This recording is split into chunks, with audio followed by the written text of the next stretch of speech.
Tasya tidak pernah membayangkan bahwa hidupnya akan berubah secepat ini. Ia bekerja di salah satu perusahaan retail terkemuka di Jakarta, memiliki posisi yang cukup nyaman,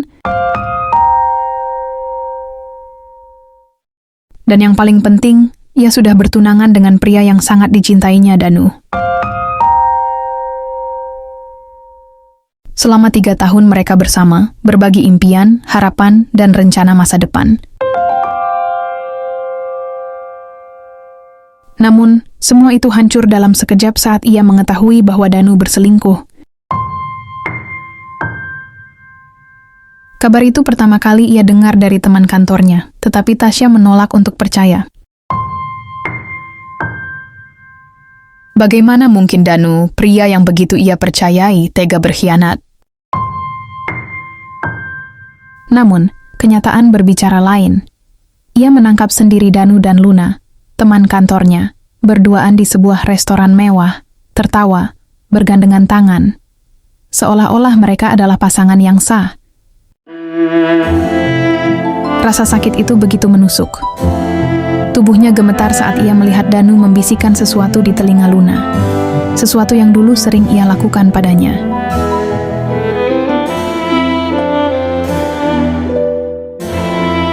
Air matanya mengalir, tetapi ia tidak bisa bergerak, seolah dunia berhenti berputar. Ketika kabar perselingkuhan itu tersebar di kantor, manajemen segera mengambil tindakan. Danu dan Luna dipecat. Namun itu tidak membuat hati Tasya lebih baik. Justru, ia merasa semakin hancur. Danu seharusnya menyesal dan kembali padanya, bukan malah menikahi Luna sebulan setelah mereka dipecat. Kini, di kantor, tatapan semua orang seakan-akan penuh dengan belas kasihan. Mereka tidak mengoloknya, tetapi justru itu yang lebih menyakitkan.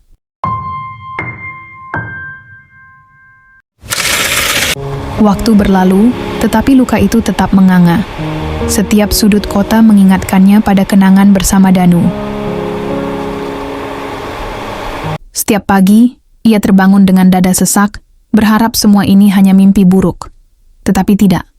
Ini kenyataan.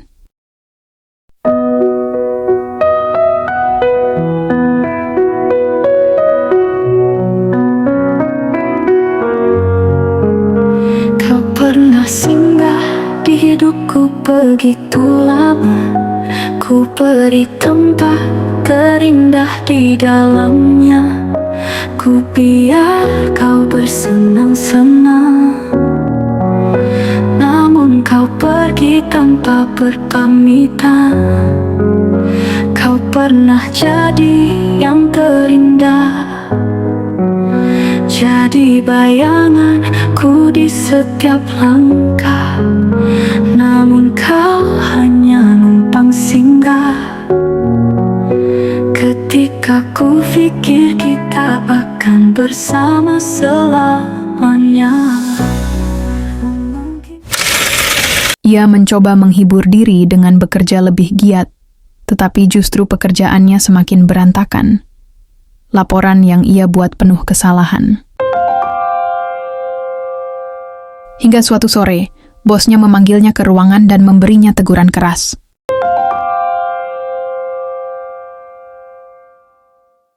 Kalau kamu tidak bisa move on, lebih baik kamu berhenti saja.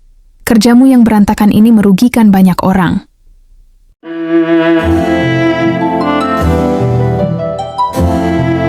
Kata-kata itu menghantam jiwanya. Tasya menangis di toilet, merasa semakin tenggelam dalam keterpurukan. Di tengah kesedihannya, sebuah pesan WhatsApp dari nomor tak dikenal masuk. Hai Tasya, apa kabar? Salam kenal, aku Evan. Awalnya Tasya mengabaikannya. Ia berpikir itu hanya pesan iseng. Namun Evan tidak menyerah. Setiap hari ia mengirim pesan sederhana. Selamat pagi, sudah makan? Bagaimana harimu? Aku selalu berdoa untukmu. Suatu hari saat Tasya merasa sangat lelah dan mendapati kabar kalau Luna hamil anak Danu, hatinya kembali patah, namun sebuah puisi dari Evan begitu menyembuhkan. Dear Tasya, biarkan yang lalu tenggelam, seperti senja di telan malam. Tak perlu menghidupkan yang suram, karena esok masih terang meruam. Kau bukan kaca yang mudah retak, bukan debu yang hilang diterpa gelap. Kau bara yang tetap menyala diam, meski semesta berusaha meredam. Jangan biarkan luka mengikat langkah, atau bayang-bayang merampas arah. Kali ini aku datang tanpa ingin pamit. Bolehkah aku mendekat, agar kita semakin rekat? 1 minggu berlalu, dan entah kenapa kehadiran Evan mulai terasa menghangatkan. Bahkan ketika Tasya benar-benar sedang terpuruk, Evan seperti tahu dan kerap mengirimkannya puisi-puisi penghibur. Bahkan tak jarang Evan pun sering mengirim tebak-tebakan lucu. Tanpa sadar, Tasya mulai menunggu pesan itu.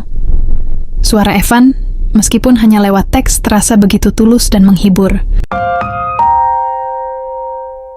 Hingga pada akhirnya, Tasya mulai nyaman bercengkrama dengan Evan di ruang baca. Evan selalu ada dan tak pernah meninggalkan Tasya dalam kondisi yang bagaimanapun.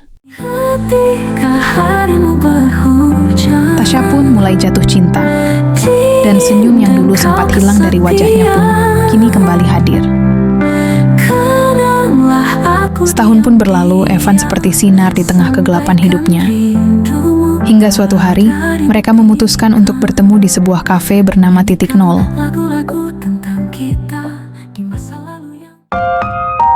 Namun Evan tidak pernah datang. Ponselnya mati, pesan hanya centang 1. Tasya menunggu berjam-jam, tetapi Evan tidak pernah muncul. Tasya melapor ke polisi. Ia yakin sesuatu telah terjadi pada Evan. Polisi yang awalnya menganggapnya remeh akhirnya mulai menyelidiki. Dari penyelidikan, ditemukan fakta mengejutkan. Nomor yang digunakan Evan ternyata terdaftar atas nama Reno, seseorang yang didiagnosis mengalami gangguan mental dan kini dirawat di RSJ. Lebih mengejutkan lagi, dari data terakhir, nomor itu sudah tidak aktif selama 20 tahun. Tapi bagaimana mungkin, selama setahun terakhir, Evan selalu menghubunginya. Albi, detektif yang menangani kasus ini, menemukan sebuah rumah tua di Bandung yang dulu dihuni oleh keluarga Reno dan Evan.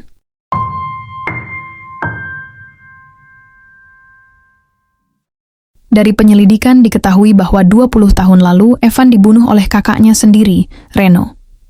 Nama Evan bahkan terukir di batu nisan.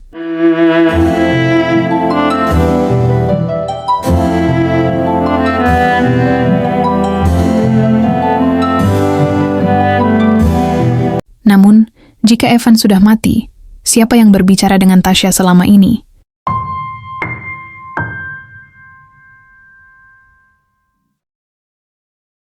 Albi akhirnya menemukan jawabannya. Tasya dan Evan dulu adalah sahabat semasa kecil. Evan sering bercerita bahwa kakaknya Reno sering memukulnya.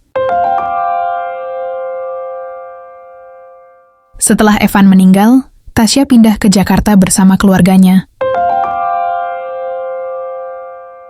Polisi Albi telah menemukan fakta mengejutkan.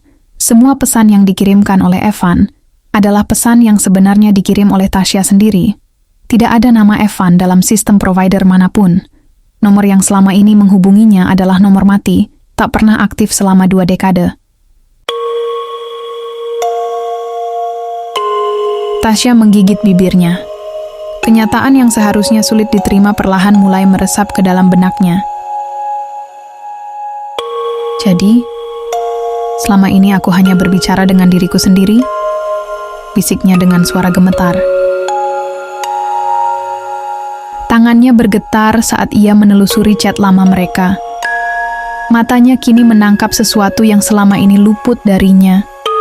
Tidak ada tanggal, tidak ada waktu dalam pesan-pesan itu.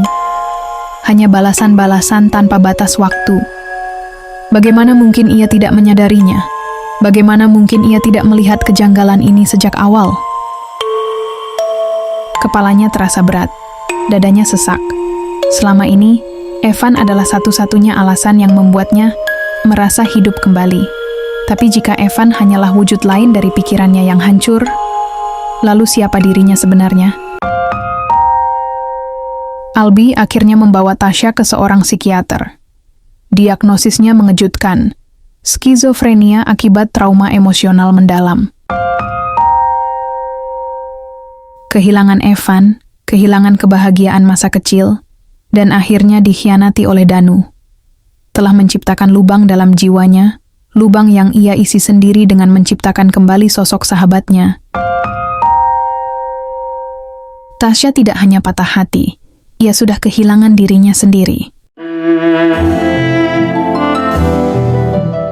Hari itu, hujan deras mengguyur ketika Tasya pertama kali melangkahkan kakinya ke rumah sakit jiwa. Ia duduk di kamar putih yang sepi, sendirian. Semua benda tajam telah diambil darinya, begitu juga dengan ponselnya. Tak ada lagi pesan dari Evan, tak ada lagi puisi indah setiap pagi, tak ada lagi seseorang yang menanyakan, "Gimana harimu, Tasya?" Ia hanya seorang diri dalam kehampaan. Tasya menatap jendela rumah sakit, melihat bayangannya sendiri yang samar-samar terpantul di sana. Tuhan, kalau aku memang harus sendirian seperti ini, kenapa kau tidak mengambilku saja sejak awal? Air mata mengalir, menghapus jejak-jejak kenangan yang selama ini ia genggam erat. Lalu, dalam kesunyian malam, samar-samar ia mendengar suara di kepalanya. "Jangan menangis, Tasya. Aku selalu di sini." Sebuah suara yang begitu ia rindukan. Sebuah suara yang tak akan pernah benar-benar pergi dari dalam pikirannya.